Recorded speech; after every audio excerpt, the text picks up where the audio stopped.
Come on in, honey. The lantern's lit, the veil's a little thin, and the wind's been dying to carry a few secrets your way. Welcome to Raven's Ramblings, where the shadows walk beside us and the past never stays buried, and a good spell can speak louder than a sermon. I'm Raven Nightingale, part healer, part hellraiser, keeper of the old ways and ghost stories alike. So pull up a chair and listen close. You never know what might be whispering in the dark.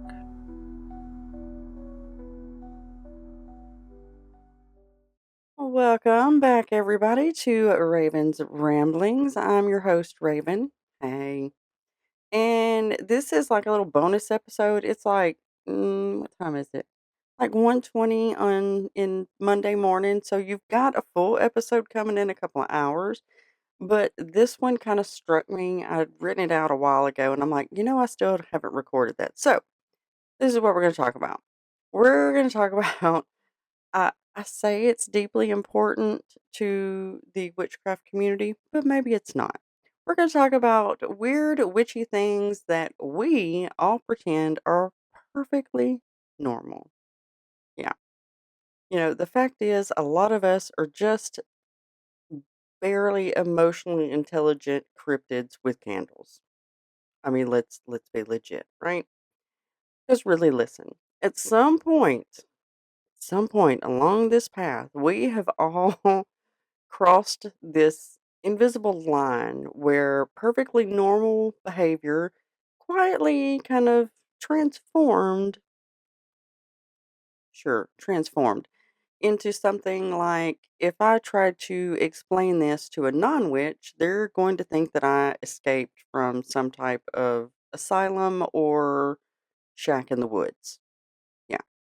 And the really funny part about it is we all pretend all of these things are completely normal. Because really and truly, to us, it kind of is. Because, yes, of course, I personally have a small collection of jars that I just refuse to throw away because they feel spiritually useful. Sure, sure. And apparently that's just part of my adult behavior now. Yes. So I know. I'm a little scattery tonight, so bear with me. So tonight's episode is dedicated to these tiny, weird little witchy things that we all do while pretending that we are completely functional adult members of society. And you know what? I just fucking love that for us. Okay. Uh yeah, yeah. So let's talk about this one's my favorite. I swear it is. The stick problem. All right, so we're going to begin with one of the oldest witch behaviors I think that may be known to humanity. Finding a stick outside and immediately thinking, this is interesting. It's not firewood, it's not yard debris. No, no. This stick, this particular stick, has potential. You know what I'm talking about. All of us have done this at some point. Maybe it's going to become a wand, or maybe it's going to be on my altar, or maybe it's spiritually important, or maybe it's just a cool looking damn stick. Yeah, it happens. Don't judge. I have one on my back porch right now. And suddenly you are carrying around what is essentially forest trash with the reverence of an archaeologist who has just uncovered an ancient relic, right? It's just a damn stick. But to us, it's more, right? And the worst part of this whole thing, all of my little witch listeners understood exactly what I was talking about instantly. Yes. You understand. Don't even play like you don't. You could hold up the most weird, crooked little branch imaginable, and another witch will look at it and go, "Oh, that's a good one." Yeah, they will. I know I will. Maybe it's just me. Maybe I'm the weirdo. That's possible. It's like we're raccoons just discovering shiny little objects behind some kind of metaphysical dumpster. Eh, Can y'all hear the cat? That is my cat Luna. She has gone a little crazy here lately, so she's gonna be a little yowie. She's old. She's 17. She's a tortie. She is nothing but one big ball of attitude. I call her my grumpy old lady. Anyway, back to the list of weird shit. And this one, I actually had to move a couple of them before I started my podcast. Emotional support candles. Yeah. Some of us have candles for spell work, and some of us have candles because if the house lighting is too aggressive, we start to feel like Victorian ghost. And there is a difference. Sure, sure. And I do swear that some candles become emotional support objects. You're feeling stressed? Light a candle. Bad day at work? Light a candle. Existential dread at 11:42 p.m. while eating shredded cheddar cheese directly from the bag? Absolutely light a candle. And at this point, the candle itself isn't even magical anymore. It's just witnessing the things that are going on around you. And of course, I'm sure we all have that one candle or five, depending. I have a twisted one right now. That one candle that you just refuse to burn because it's too special. So it sits there for 6 or 7 years, slowly collecting dust while you protect it like this tiny wax dragon hoard. Because it may be a really pretty candle. You bought it for a specific purpose, but now you can't use it because you can't burn it because it's special. I know. Yeah, I know. Now, this next one I am so guilty of. The apothecary goblin behavior. Oh yeah. It is taking over. Because witches we also develop this tendency to keep things that would probably be deeply concerning for normal people. Some of it's normal, like little tiny bottles or feathers or pretty rocks or bones or dried flowers that are probably poisonous, or maybe a mysterious string caught our attention somewhere. And ooh, my favorite, a really cool leaf. Mm, I like a good leaf. Pine cones. I had these two massive pine cones that I found somewhere in who the hell knows Mississippi. Brought them home. They sat on my mantle for 3 years. Yeah, I couldn't throw them out. Well, I recently did. I made myself throw them out. Hmm. They didn't mean anything anymore. So. But any of these objects that, you know, just jump out at us and they kind of claim and shout at you, that you may need that later. You know what I mean? That weird leaf, what the hell are you going to use that for? I don't know, but I need it. I might need that later.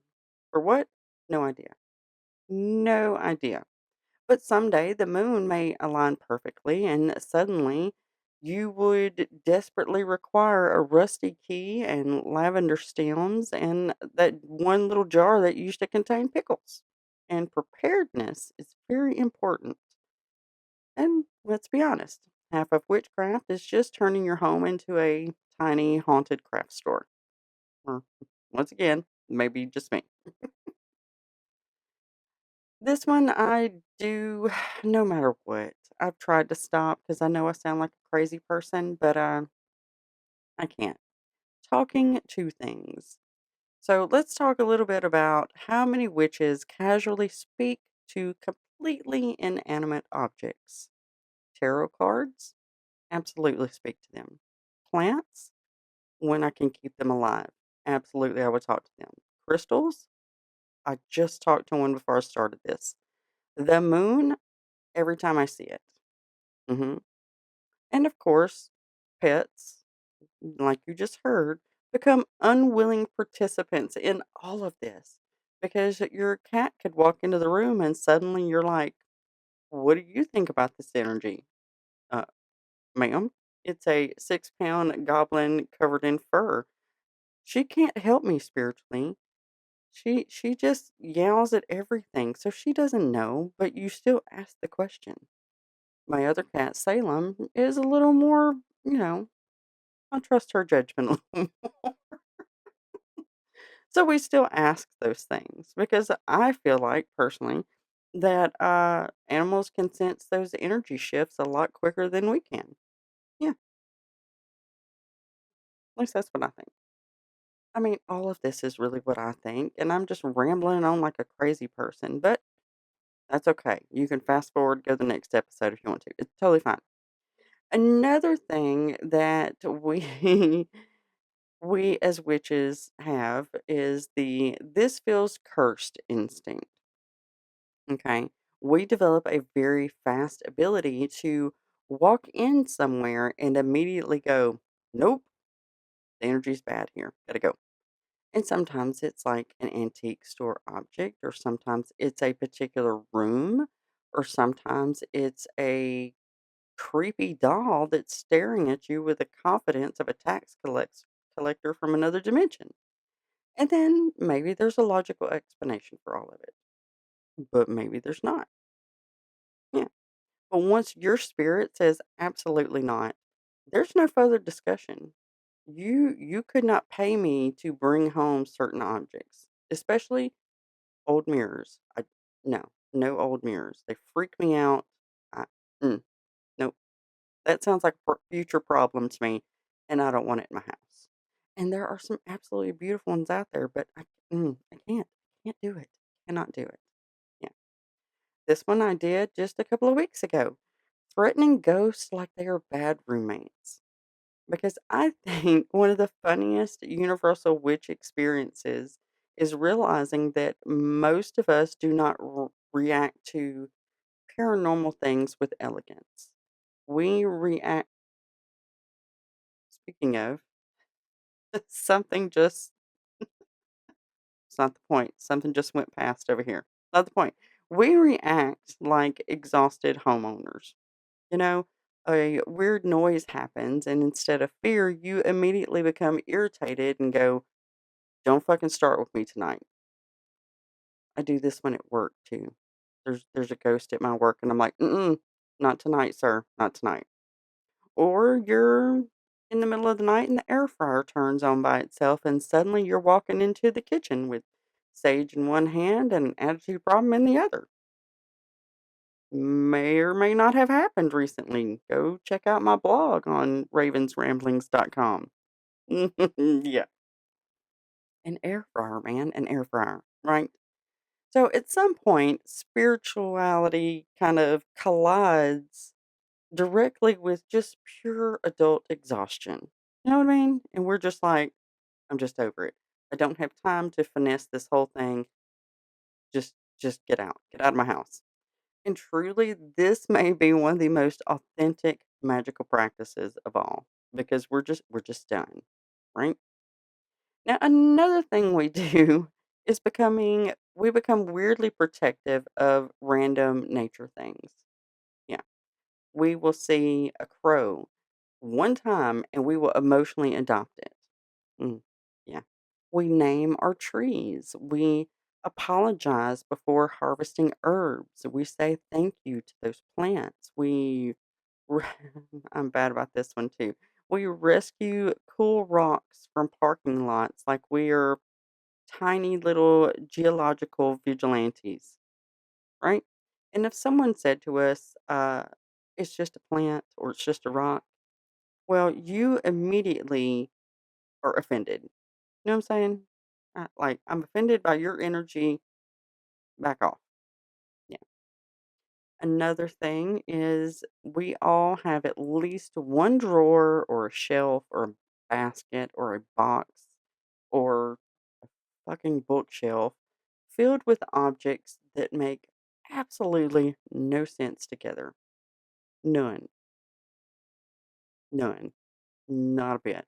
Things like tea lights and twine and rosemary and pins and crystal chips and birthday candles, and there's a random bell in that drawer for some reason. There might be some empty jars or my favorite, and this one's always fun for me, just random bones. Yeah. No organization, just vibes. And somehow I always know exactly where those things are. Even if I haven't looked in that drawer in months, I know what's in there. You want a particular bone. I know it's in the back corner on the right side, but you're going to have to go under the index cards where I was writing out notes on some crystals. Right? Anybody else do that? Just me? Who knows? So, yeah. So, the funny thing about this whole rambling rant I've had here is these weird little habits are really what make witchcraft feel alive. It's not those perfect altars that we see online or the aesthetic performances. It's not pretending to be some mystical, all knowing forest oracle 24 hours a day. Because, honey, ain't nobody got time for that shit. Nobody. Nobody got time for that. It's just real people building small rituals and strange little comforts in our everyday life. Finding the meanings in herbs and candles and nature and those tiny routines and those weird little gut instincts and, you know, objects that feel important, but we don't even know why, you know? And I think the world could use a little more harmless weirdness because there's enough mess out there. Let's bring on some harmless weirdness, please. Please, for the love of all that is good. Just some weirdness.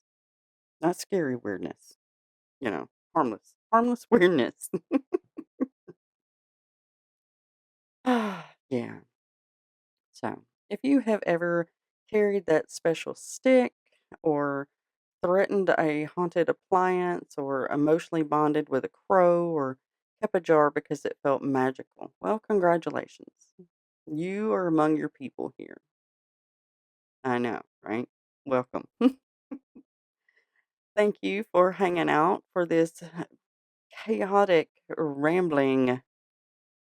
And I know I keep saying rambling. I mean, that's the title of the whole thing. So I guess you should expect some rambling. But still, thank you for hanging out with me on this beautifully chaotic bonus episode of Raven's Ramblings.